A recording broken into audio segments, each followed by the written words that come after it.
Bonjour à tous, chers amis, je viens ici donner mon avis par rapport à la question de Ronsard Malonda qui a été confirmée par la commission électorale, par l'Assemblée nationale comme président de la CENI. Mon avis ou ma proposition, c'est en quelque sorte une question. Je vais vous poser une question, à vous de me répondre.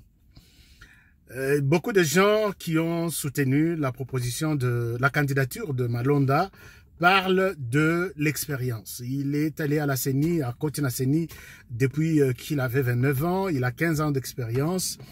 Et puis, il a fait les tours du monde, ce qui est une très bonne chose. Alors, je pose la question. Admettons qu'il y a un pays de la planète à la recherche d'un chef d'État. Et ces pays-là posent des questions, et lancent une offre et dit, nous sommes à la recherche d'un chef d'État pour notre pays qui a au moins 10 ans d'expérience, qui est dans la fourchette de 50 ans et qui a la monnaie. Et du coup, Joseph Kabila se retrouve dans cette catégorie de personnes recherchées pour diriger ce pays-là. Et on trouve qu'il est bon et on les garde. Mais on doit se poser aussi la question, avant de lui confier les pays, est-ce qu'on peut voir ses réalisations? Qu'est-ce qu'il a réalisé là où il était? Quel a été son succès? Et du coup, on fait les background checks. On se rend compte que ce monsieur à qui on va confier ces pays, il a laissé son pays dans les top 10 des pays les plus corrompus de la planète. Et quand vous lui donnez votre pays, sachez que il va ramener ces pays. Même si vous n'êtes pas dans les top 10, vous êtes 50e, 20e, 30e, il va ramener votre pays dans les top 10 des pays les plus corrompus de la planète. C'est son expérience. Ce monsieur qui a une expérience de 18 ans, il a quitté son pays et il laisse ce pays dans les top 10 des pays les plus détourneurs de la planète. Et si vous lui confiez votre pays, il fera la même chose. Il ramènera votre pays qui était peut-être, je ne sais pas moi, dans les top 50, 40. Il va ramener votre pays dans les top 10 des pays les plus détourneurs de la planète. Là où il était, on détourne 15 milliards de dollars chaque année. Ce monsieur à qui vous allez confier votre pays, il a laissé son pays dans les top 10 des pays les plus pauvres de la planète. Et quand vous lui confiez votre pays, ayez en tête qu'il fera la même chose. C'est son expérience. Il va ramener votre pays dans les top 10 des pays les plus pauvres de la planète. Ce monsieur, puisqu'il a une grande expérience, à qui vous allez confier votre pays, il a laissé son pays avec au moins 120 groupes armés. Et dans votre pays, même s'il n'y en a pas, il fera en sorte qu'il vous crée même une vingtaine. Question d'avoir un groupe armé dans votre pays, c'est son expérience. Ce monsieur à qui vous allez confier votre pays, dans son pays, là où il était, il a fait 18 ans, il a laissé ce pays baptisé capitale mondiale des viols. Chaque 45 secondes qui passent, une femme est violée sur les sols congolais.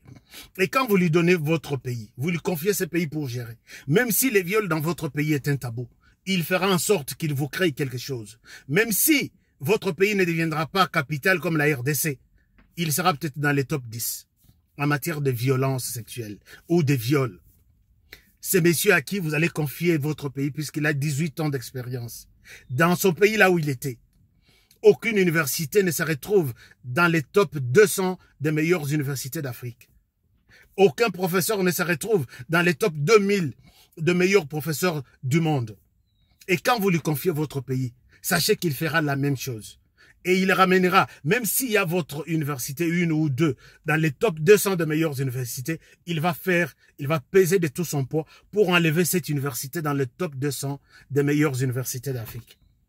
Et avant de confier votre pays à ces messieurs, la liste n'est pas exhaustive des réalisations de ces messieurs. Avant de confier votre pays à ces messieurs, vous allez vous poser sûrement 1000 questions. Est-ce que nous allons prendre ces risques-là? Je reviens sur la question de la CENI. Oui, c'est vrai, il y a beaucoup d'expérience, ainsi de suite. Est-ce que vous voulez rédiger une lettre? Vous allez dans une poubelle prendre un papier sur lequel vous pouvez rédiger une lettre et envoyer à quelqu'un comme un responsable? Je pense que non. Puisque ces papiers-là, même si, qui viennent d'une poubelle, même s'il est propre, ce papier est essuyé. Ce papier a des taches. Vous ne pouvez pas le prendre, rédiger une lettre et envoyer quelque part. Je ne pense pas que vous allez faire ça. Voilà peut-être au moins ma proposition. Est-ce qu'on ne peut pas innover en RDC? Est-ce que nous ne pouvons pas nous dire, faisons quelque chose peut-être d'extraordinaire en lançant un appel d'offres international. On a besoin de quelqu'un qui va diriger notre commission électorale. On lui fait signer un contrat. Dans les contrats, on détermine les droits et les obligations. Il sait que mes droits vont jusque-là et passer là-bas, je suis viré. Il a son salaire, il sait que j'ai mon salaire, je dois travailler et atteindre les objectifs pour lesquels on m'a mis ici. Est-ce qu'on ne peut pas faire ça? C'est ma proposition. Je pense que vous m'avez bien compris et vous avez suivi mon message et vous avez compris ma question. Allez-vous prendre Joseph Kabila et lui confier votre pays puisqu'il a une expérience de 18 ans? Si oui, répondez-moi. Sinon, merci et partagez cette vidéo si vous l'avez aimé. Merci de m'avoir suivi et peut-être à la prochaine pour le prochain numéro.